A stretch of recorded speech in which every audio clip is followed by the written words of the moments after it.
Hello everyone, welcome back to my YouTube channel learn and invest. Friends, market में 30 जनवरी से लेकर 1 फरवरी के बीच नया आईपीओ ओपन होने वाला है। कंपनी का नाम है बीएलएस ई सर्विसेज लिमिटेड। ये कंपनी बीएलएस इंटरनेशनल सर्विसेज की सब्सिडियरी कंपनी है and BLS international company market में ऑलरेडी लिस्टेड है। आज के इस वीडियो में हम इस कंपनी के बारे में सभी डिटेल्स को डिस्कस करेंगे कि कंपनी क्या करती है, कंपनी के फाइनेंशियल्स और इनके बिजनेस मॉडल को समझने की कोशिश करेंगे। वीडियो के एंड में मैं आपको यह भी बताऊंगा कि हमें इस आईपीओ में अप्लाई करना चाहिए या फिर अवॉइड कर देना चाहिए। तो चलिए अब हम डायरेक्टली स्क्रीन पर चलकर कंपनी के बारे में सभी डिटेल्स देखते हैं। फ्रेंड्स, सबसे पहले हम ये समझ लेते हैं कि कंपनी करती क्या है, क्योंकि आईपीओ के जो बाकी सभी डिटेल्स है वो आपको gmptoday.com वेबसाइट पर देखने को मिल जाएंगे। वेबसाइट का लिंक आपको डिस्क्रिप्शन बॉक्स में मिल जाएगा। किसी भी आईपीओ में अप्लाई करना है या नहीं, ये हमें डिसाइड करना चाहिए कंपनी के business model, revenue and company क्या करती है ये समझने के बाद, एंड इसकी मार्केट में कैसी डिमांड चल रही है, ये सभी फैक्टर्स देखने के बाद ही हमें अपना फाइनल डिसीजन लेना चाहिए। इसलिए सबसे पहले हम ये समझ लेते हैं कि कंपनी करती क्या है।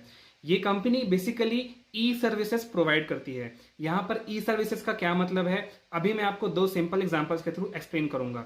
सबसे पहला एग्जांपल यहां पर मैं लूंगा पैन कार्ड का। जब भी आपको पैन कार्ड के लिए एप्लीकेशन डालना होता है या फिर आपको घर में किसी के लिए पैन कार्ड बनवाना होता है, देन आपके पास दो ऑप्शंस होते हैं। सबसे पहला ऑप्शन ये होता है कि आप खुद से एनएसडीएल की वेबसाइट पर जाकर अपने सारी डिटेल्स को फिलअप करें एंड उसके बाद आपका जो पैन कार्ड है वो इशू कर दिया जाएगा। या फिर दूसरा ऑप्शन ये होता है कि आप अपने नियरेस्ट किसी भी सीएससी सेंटर्स, सीएससी का मतलब क्या होता है, कॉमन सर्विस सेंटर्स, आपने अपने घर के आसपास कुछ आधार केंद्र भी देखे होंगे, कुछ डिजिटल इंडिया के तहत स्टार्ट किए गए सीएससी सेंटर्स भी देखे होंगे, जहां पर जाकर आप अपने सभी डिटेल्स को देते हैं एंड वहां पर एक एजेंट होता है जो आपके बिहाफ में आपके सभी डिटेल्स को फिलअप करता है एंड उसके बाद आपका पैन कार्ड इशू हो जाता है। सिमिलरली बिजनेस कॉन्सेप्ट फॉलो करता है यहाँ पर बीएलएस ई सर्विसेज। ये कंपनी डिफरेंट टाइप की गवर्नमेंट स्कीम्स, इसके अलावा जो भी सिटीजन्स होते हैं उनके अलग अलग जो भी काम होते हैं, जैसे कि बैंकिंग, इसके अलावा money transfer, recharge, travel, Ayushman Bharat के तहत आपको अगर कार्ड इशू कराना है, इसके अलावा passport, visa application, bill payments, insurance, ये सभी टाइप्स की सर्विसेज ये कंपनी प्रोवाइड करती है। यहाँ पर अगर आप भी बीएलएस ई सर्विसेज के साथ ऐड होना चाहते हैं तो यहाँ पर आपको सिंपली रजिस्टर करना है। इसके बाद यहाँ पर आपको अपनी सारी डिटेल्स फिलअप करनी होंगी। आपसे 1000 रुपीज का चार्ज लिया जाएगा एंड आपका जब सारे डिटेल्स को एडमिन अप्रूव कर देता है, देन आप भी एक सेंटर, सीएससी सेंटर जैसा सेंटर ओपन कर सकते हैं एंड बीएलएस सेवा प्रोवाइड कर सकते हैं। यहाँ पर ध्यान देने वाली बात यह है कि जो भी इसके एजेंट्स होते हैं, मान लीजिए आपने इसका रजिस्ट्रेशन कंप्लीट कर लिया, आप इसके एजेंट बन गए हैं, इसके बाद यहाँ पर आपको जो भी आप सर्विसेज प्रोवाइड करेंगे, मान लीजिए पैन कार्ड एप्लीकेशन प्रोवाइड कराते हैं या फिर रिचार्ज या फिर पासपोर्ट या फिर वीजा सर्विसेज किसी को देते हैं, देन उन सभी सर्विसेज के लिए आपको कमीशन दिया जाएगा। कमीशन डिफरेंट काम के लिए वेरी कर सकता है, हो सकता है रिचार्ज के लिए वो कम हो, पासपोर्ट सर्विसेज के लिए 100 to 200 रुपीज पर पासपोर्ट हो, इसके अलावा पैन कार्ड के लिए पर pan card issue 25 to 30 rupees भी हो सकता है। इसी तरह के सभी कमीशंस के बेस पर जो एजेंट है उसकी अर्निंग होती है एंड यहाँ पर जो टाई अप्स होते हैं वो गवर्नमेंट और बीएलएस सेवा के साथ होते हैं, क्योंकि इस पोर्टल के यूज करते हुए डिफरेंट सर्विसेज प्रोवाइड की जा रही है, तो यहाँ पर बीएलएस सेवा यानी कि बीएलएस कंपनी को प्रॉफिट होता है। सो फ्रेंड्स, हम पूरे बीएलएस ई सर्विसेज के बिजनेस मॉडल को दो पार्ट्स में डिवाइड कर सकते हैं।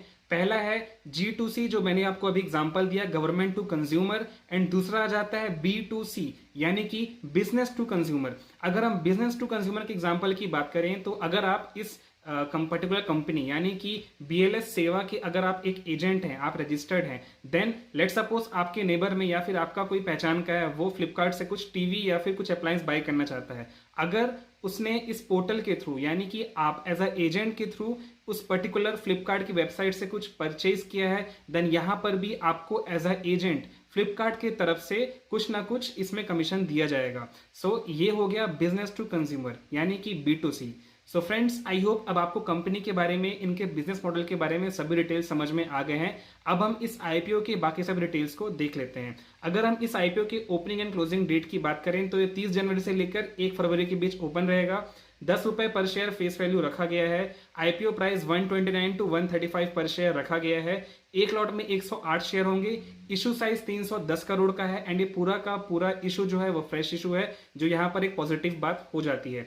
अब अगर हम कंपनी के फाइनेंशियल्स की बात करें तो यहाँ पर आप देख सकते हैं मार्च 2021 से लेकर मार्च 2023 तक कंपनी के जो एसेट्स हैं वो हर साल बढ़े हैं। 40 करोड़ से बढ़कर 179 करोड़ के आसपास हो गया है। रेवेन्यू भी हर साल कंपनी के लगभग डबल हो रहे हैं। 65 से ये अभी 246 करोड़ के आसपास हो गया है। अगर हम प्रॉफिट आफ्टर टैक्स की बात करें तो वो भी कंपनी के हर साल लगभग डबल हो रहे हैं। 3.15 करोड़ से अभी 2023 मार्च तक 20.33 करोड़ हो गया है। एंड आगे भी अगर अभी तक के सितंबर तक का आप डेटा देखेंगे तो 14.68 करोड़ हो गया है। इसका ये मतलब है कि कंपनी प्रॉफिटेबल चल रही है। एंड अगर हम कंपनी के बोरोविंग्स की बात करें तो पहले इसमें थोड़ी बहुत बोरोविंग्स थी मार्च 2021 के आसपास 11.02 करोड़, जो कि अभी कम होकर जीरो हो गई है, यानी कि कंपनी पर कोई भी उधारी नहीं है।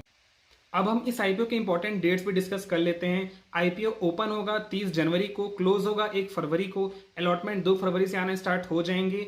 5 फरवरी को आपको रिफंड इनिशिएट हो जाएगा अगर आईपीओ लॉट नहीं होता है। इसके बाद 5 फरवरी को ही आपके डीमैट अकाउंट्स में शेयर आ जाएंगे। एंड अभी टेंटेटिव लिस्टिंग डेट है 6 फरवरी।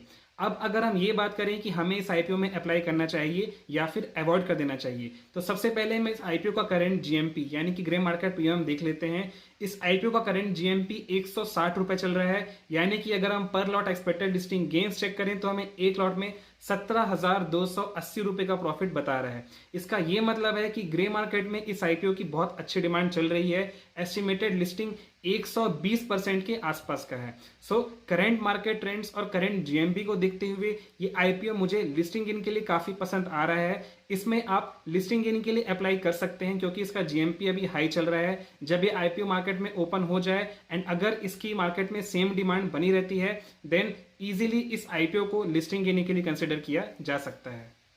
अगर हम लॉन्ग टर्म इन्वेस्टमेंट की बात करें तो BLS ई सर्विसेज का करंट पी 44 निकल कर आता है। एक सिमिलर कंपनी है जो 2022 में मार्केट में लिस्ट हुई थी, ई मुद्रा। इस कंपनी का पी अभी 56 निकल कर आता है। इस कंपनी ने अपने शेयर होल्डर्स को 100% तक के रिटर्न्स मार्केट में दिए हैं। सो अगर हम BLS ई सर्विसेज की बात करें तो अगर ये 300 के आसपास मार्केट में लिस्ट हो जाता है तो फिर इसके वैल्यूएशंस हाई हो जाएंगे। वहां से चांसेस हैं कि इसमें हमें थोड़ी बहुत गिरावट देखने को मिल सकती है क्योंकि लिस्टिंग इन बुक करने के लिए कुछ लोग इसे सेल कर सकते हैं। इसलिए 300 के आसपास इस आईपीओ में as a long term investor enter करना सही नहीं रहेगा। अगर आपको ये आईपीओ अलॉट हो जाता है देन इस केस में आप इसमें as a long term investor continue कर सकते हैं। बट किसी भी आईपीओ में अप्लाई करने से पहले उस कंपनी के बारे में सभी डिटेल्स जरूर चेक करें। उसके बाद ये डिसीजन लें कि इस आईपीओ में आपको अप्लाई करना है या नहीं। एंड अपने फाइनेंशियल एडवाइजर से भी राय जरूर लें। अगर मेरी बात करें तो मैं इस आईपीओ में लिस्टिंग इन के लिए अप्लाई करने का सोच रहा हूं।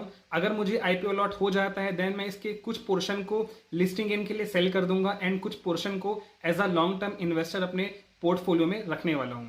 सो फ्रेंड्स, आई होप आप सभी को आज का वीडियो इन्फॉर्मेटिव लगा। Please like and share this video and subscribe to my YouTube channel learn and invest. हम इसी तरह stock market, investment and savings related video लाते रहते हैं। Thank you and have a great day. Stay tuned.